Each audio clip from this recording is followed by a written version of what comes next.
नमस्कार, जय श्री राधे, जय श्री कृष्ण, जय श्री स्वस्थानी माता, हर हर महादेव।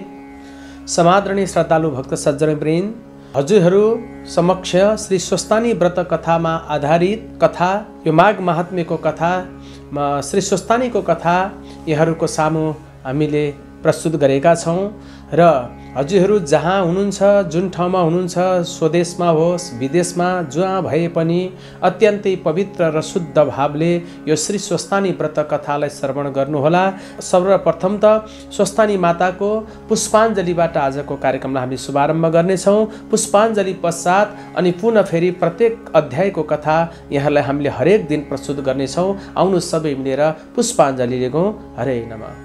यं ब्रह्मा वरुणेन्द्र रुद्र मरुत स्तुनुवन्ति देवैस्तवैर् वेदैः साङ्गपदाक्रमोपनिषदैर् गायन्ति यं सामगा ध्येनावस्थित तद्गतेन मनसा पश्यन्ति यं योगिनो यस्यन्तं न विदुः सुरासुरगणा देवाय तस्मै नमः। श्रीमच्चन्दन चर्चितो जलवपो शुक्लम्बरा मल्लिका मालालङ्कृत कुण्डला प्रविलसन्मुक्तावली शोभिता सर्वज्ञाननिदान पुस्तकधरा रुद्राक्षमालाधरा वाग्देवी भजनाम्बुजे वसतु मे त्रैलोक्यमाता चिरम्। मुखं करोति वाचालं पंगुं लङ्घयते गिरिं यत्कृपातमहं वन्दे परमानन्दमाधवं।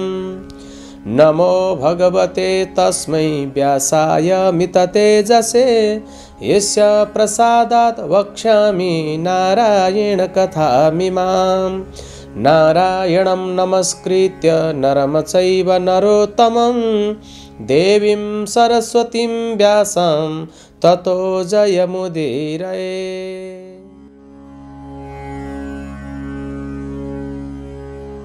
अतः सप्तमोऽध्यायः दक्षसेना उपाख्यान। कुमारजी आज्ञा गर्नुहुन्छ, हे अगस्त मुनि, सतीदेवीले यसरी प्राण त्यागेको देखेर देवता यक्ष गन्धर्व किन्नर नाग दैत्य र ऋषि मुनि सबैले अहो साह्रै अनर्थ भयो भन्दै आश्चर्य माने। उसै बेला आकाशमा आँधी चलेर धुलो उडी सारा आकाश ढाक्यो र विपरीत हावा चल्न लाग्यो। बिना बादलकै मेघ गर्जन लाग्यो। यज्ञमा उपस्थित सबै देवता यक्ष गन्धर्व किन्नर दैत्य नागहरू धुलो उडेको आँखामा परि हेर्न असमर्थ भए।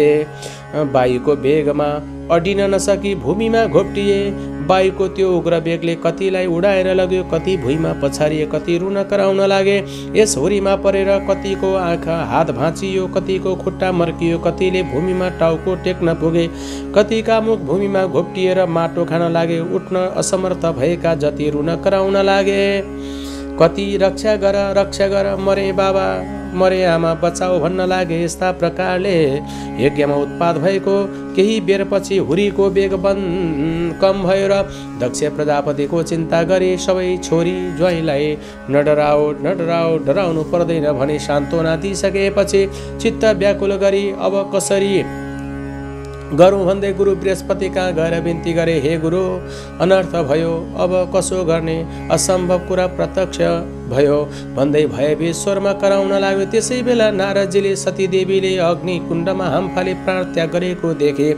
हावाभन्दा पनि बेगले शीघ्र कैलाशमा पुगी महादेवका चरणमा दण्डवत गरी उभिरहे। अनि हे नारद, तिमी के भन्न आएका भन, किन मौन भई उभिएका छौ? यस्तो शङ्करजीको आज्ञा सुनि हात जोडेर नम्र स्वरमा बिन्ती गरेर, हे ईश्वर, हजुरको प्राण प्रिय सतीदेवीले दक्ष प्रजापतिको यज्ञाग्निमा हाम फालेर प्राण त्याग्नुभयो किनभने हे जगदीश्वर, हे करुणा निधे, पापिष्ट दक्षले हजुरलाई अनेक शुद्र वचनले हेला गरी निन्दा गरेको त्यो महादेव कहाँको हो देवता हो? त्यो त बौला पो हो। त्यसलाई नडाकेर मेरो के हुन सक्छ? मेरा 33 कोटी छोरी ज्वाइँ र ब्रह्मा विष्णु आदि छँदैछन्, कस्तै भए पनि म त्यसलाई डाक्ने होइन इत्यादि अनेक दुर्वचन बोलेको सुन्दा सहन नसकी क्रोधयुक्त भएर भूमिमा लात्ताले हाने।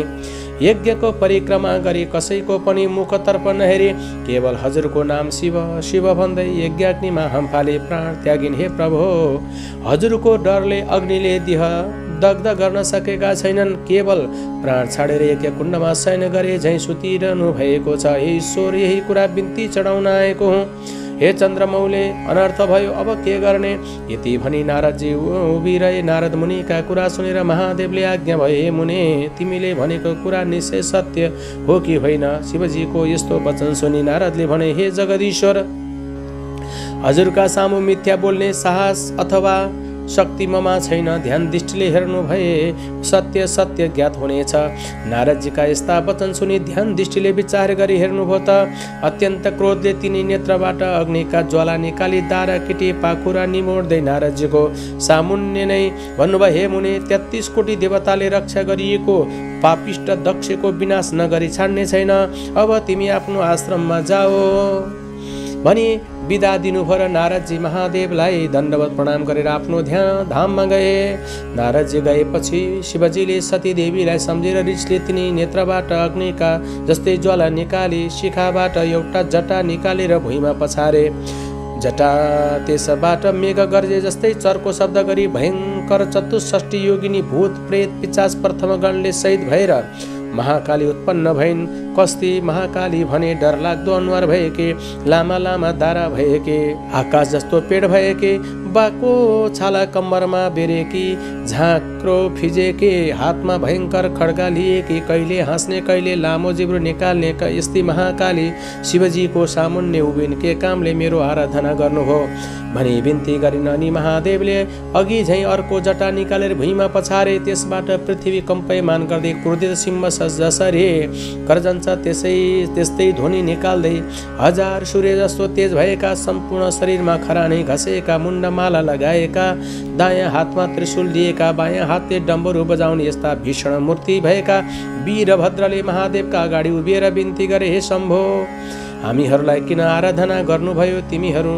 तिनीहरूको यस्तो प्रार्थना सुनेर महादेवले आज्ञा भयो, हे वीरभद्र, हे महाकाली, तिमीहरूलाई पापिष्ट दक्ष प्रजापतिको यज्ञ विध्वंस पारी उसको पनि संहार गरी दक्षका भय सहायक संरक्षक देवतादिहरूको पनि संहार गरेर आओ भनी डाकेको हुँ। अब तिमीहरू नन्दी भृङ्गी 64 योगिनी भूत प्रेत पिचाच समेत भए दक्षको यज्ञ विध्वंस गर्न तत्काल जाओ। श्री महादेवको यस्तो आज्ञा सुनि नन्दी भृङ्गी भूत प्रेत योगिनी र पिचाच सहित भई मेघ गर्जे झैँ सिंहनाद गरी पृथ्वी डोलायमान पारी साक्षात यमराज नै प्राणीको नाश गर्न हिँडे झैँ क्रोधित भएर शिवको आज्ञा सिरोपर गरी कैलाश पर्वतबाट हिँडे। तिनीहरूको चालामाला देखेर पृथ्वीलाई भार थाम्न कठिन भयो र थरथर काँपिन। 7 समुद्र छचल्किए, समस्त जीव त्राही त्राही भए। दक्षको यज्ञ पनि अनेक किसिमका उत्पाद भयो। आकाशमा काग र गिद्ध मण्डलाकार गरी उड्दै कराउन लागे। स्यालहरू आँखा र मुखबाट आगोको ज्वाला निकाल्दै कराउन र दगुन लागे। रगतको वृष्टि भयो, विपरीत वायु चल्न लाग्यो। यस्तो उत्पात हुन लागेको देखेर यज्ञ मण्डपमा बसेका सबै देवतादिहरू हाहाकार गर्दै यताउता भाग्न लागे। स्त्री बालक वृद्धाहरू भाग्न नसके भुइँमा घोप्टिएर रुन कराउन लागे। कोही अझ के हुने हो भनेर डराउन त्राही त्राही हुन लागे। ठीक उसै बेला शिवका आज्ञा पाएर उन्मत्त भएका वीरभद्र र महाकाली नन्दी भृङ्गी आदि शिवका गण मेघ गर्जे जस्तै गर्जदै हात्तीका बथानमा सिंह परेसे झैँ दक्षका यज्ञमा पुगेर दक्षद्वारा डाकिएका देवता यक्ष गन्धर्व किन्नर नाग दैत्यगण सहित परस्पर जुधे। यो देखेर दक्षका कन्याहरू देवकन्या नागकन्या ब्राह्मण ऋषि मुनि आदि सबै त्राही त्राही नारायण भन्दै रोई कराई 10 दिशातिर भाग्न लागे। कोही भाग्न नसकेर लडे, कसैको हात खुट्टा भाँचियो, कोही टाउको भरले पल्टेर माटो खान लागे। कति मूर्छा परे, असह्य जस्तै भुइँमा लडिरहे। तर विष्णु प्रविधि देवता यक्ष गन्धर्व किन्नर आदि सबैले दक्ष प्रजापतिको रक्षा गर्न शस्त्र अस्त्र लिएर वीरभद्र र महाकाली माथि प्रहार गर्न लागे। यसरी परस्परमा घमासान संग्राम भयो। इन्द्रादि देवतादिहरूले कुन अस्त्र प्रहार गरे भने इन्द्रास्त्र, अग्न्यास्त्र, देव्यास्त्र, वरुणास्त्र, पाशुपात अस्त्र, ब्रह्मास्त्र, तोमर, गदा, खड्ग, मुसल, नागपाश आदिले वीरभद्र र महाकाली तथा 64 योगिनी भूत प्रेत प्रथम गण विषम ज्वर माथि प्रहार गरे। यस्ता तरहले आफूमाथि शस्त्रास्त्र प्रहार गरेको देखेर वीरभद्रका गणहरूले पनि कठोर स्वरले गर्जेर दक्षका सैन्यभित्र पसे। जति भेटे उतिको टाउको समाति निमोटी हात खुट्टा भाँची मुड्कीले हानी रगत झदाई देवताहरूको सम्मार गरे। उता महाकालीले पनि प्रत्यक्ष काल जस्तै खड्गली वर्षाकालको प्रचण्ड मेघ गर्जे झैँ गर्जे सिंहनाद गर्दै मृगका फौजमा सिंह पसे झैँ र सुकेका परालमा आगो लागे जस्तै गरी दक्षको सेनाको सम्हार गरिन्। वीरभद्र समेत नन्दी भृङ्गी चतुष्षष्ठी योगिनी भूत प्रेत पिचास प्रथमगण समेतले त्रिशूलतिरका सबैको शिर कसैको हात खुट्टा काटिदिए। कसैलाई निमोठी रगत पिएर नाच्न लागे, कोही हाँस्न थाले, कोही नाच्न लागे, कोही मुर्छा परे, कसैको कोखामा पल पारेर रगत पिउन लागे, कोही देवता भागे। यसरी दक्ष कोटी कोटी सेना र कोटी कोटी देवताको सम्हार गरे। यसरी सम्हार गरेको देखेर दक्षका सेना र देवताले वीरभद्र र महाकालीमाथि आफ्ना शस्त्र प्रहार गरे। तर ती सम्पूर्ण शास्त्रास्त्र महाकालीको शरीरमा छुनासाथ आफै भस्म भएर जान्थे। फेरि शिवगण र महाकालीले दक्षका सैन्य र देवगण यज्ञमा आएका धेरै वीरहरूलाई मारिदिए। विषम ज्वरले पनि सबैका शरीरमा प्रवेश गरी अचेत पारिदिए। अनि वैकुण्ठका स्वामी श्री विष्णुले सम्पूर्ण देवता यक्ष गन्धर्व किन्नर दैत्य नागसहित दक्षका सबै सेना अचेत भएको देखेर आफ्नो देहबाट शीत ज्वरो उत्पन्न गरेर सबैलाई सचेत गराए। अनि फेरि शस्त्र लिएर बत्तीमा पुतली गए झैँ वीरभद्र र महाकालीमाथि जाइ लागे। वीरभद्रले पनि त्रिशूलले सिंहनाद गर्दै सुकेको खरमा आगो लगाए झैँ एक क्षणमै दक्षका अनेक सेनाहरू काटी मारी दिए। तिनमा कसैको शिर छैन, कसैको हात छैन, कसैका खुट्टा छैन। यस्तो स्थिति देखेर कोही रक्षा गर भन्दै भाग्न लागे, नसकी भूमिमा लडे कोही। यसरी सबै देवतादिहरूको सम्हार गरी अन्य दैत्य दानवलाई समाति अग्निकुण्डमा होम्न लागे। वीरभद्रले यसरी दक्षका सेना देवता यक्ष दानव गन्धर्व किन्नरहरूको नाश गरी यज्ञ समय ध्वस्त पारिदिएको हेर्न नसकी श्री विष्णुले राता राता आँखा पारे। नागले झैँ निश्वास फेर्दै प्रलय कालको अग्नि जस्तै भई बायाँ हातले पाञ्चजन्य शङ्ख बजाई दाहिनी हातले कौमुदी गदा उठाई सम्हार कालका रुद्र जाइ लागे। जस्तै वीरभद्रका सेनामाथि जाइ लागे। त्यो देखेर देवता यक्ष गन्धर्व किन्नर नागादि सबै दक्ष प्रजापतिका सेनाले धन्य धन्य विष्णु तिम्रो जय कल्याण होस् भन्दै आफ्ना शस्त्रास्त्रले विष्णुको सहायतामा लागेर कठोर युद्ध गरे। यस्तो देखेर महाकाली रिसले आगोको ज्वाला झैँ डरलाग्दो तेज प्रकट गरी खड्ग लिई जाइ लागिन्। त्यो देखेर भूत प्रेत पिचास प्रथम गण डाकिनी साकिनी र चतुष्षष्ठी योगिनी सबै युद्ध गर्न लागे। जस्तो ठुलो हावा चल्दा पनि मेघ टुक्रा टुक्रा हुन्छ त्यस्तै दक्षका सेना देवता दैत्य गन्धर्व किन्नर नागादि दश दिशामा भागे। तब विष्णुले निर्धक्कसित वीरभद्रको छातीमा कौमुदीको गधा प्रहार गरे। त्यो गधा वीरभद्रको छातीमा वज्र नगयो अनि ती मूर्छा परि भुइँमा ढले। फेरि विष्णुले नन्दी भृङ्गी 64 योगिनी भूत प्रेत पिचास प्रथम गणका उपर शङ्खको चर्को शब्दका साथ शस्त्रास्त्र प्रहार गरे। त्यसरी विष्णुको प्रहारले कति लडी भूमिमा पल्टे, कति मूर्छा परे, कति भागे। त्यो देखेर दक्ष प्रजापतिका सेनाले धन्य धन्य विष्णु भनी स्तुति गरी पुष्पवृष्टि पनि गरे। तब विष्णुले पाञ्चजन्य शङ्ख बजाई मूर्छा भएका वीरभद्र महाकालीका कानमा देवता यक्ष गन्धर्व किन्नर र दक्षका सेनाले सङ्कुल ध्वनि र धन्य धन्य विष्णु भनी स्तुति गरेको शब्द पर्यो र चेतना फुर्यो। यस आफ्ना सैन्य कोही भूमिमा ढलेका, कोही भाग्न लागेका, कोही के कसो गरी भनी अन्यलमा परेका देखि अत्यन्त क्रुद्ध भई काल सदृश त्रिशूलले विष्णुमाथि लक्ष्य गरी बेगले प्रहार गरे। त्यो त्रिशूल विष्णुका छातीमा लाग्यो। त्यसको कष्ट सहन नसकी नवद्वारबाट रगतको धारा बगाई विष्णु मूर्छा परेर ढले। उनी मूर्छित भएपछि वीरभद्रले प्रलय कालको मेघ झैँ गर्जना गरी दक्षका सेनामाथि जाइ लागे। आफ्ना गण समेत मिलेर कोटी कोटी देवतादिको सम्हार गरे।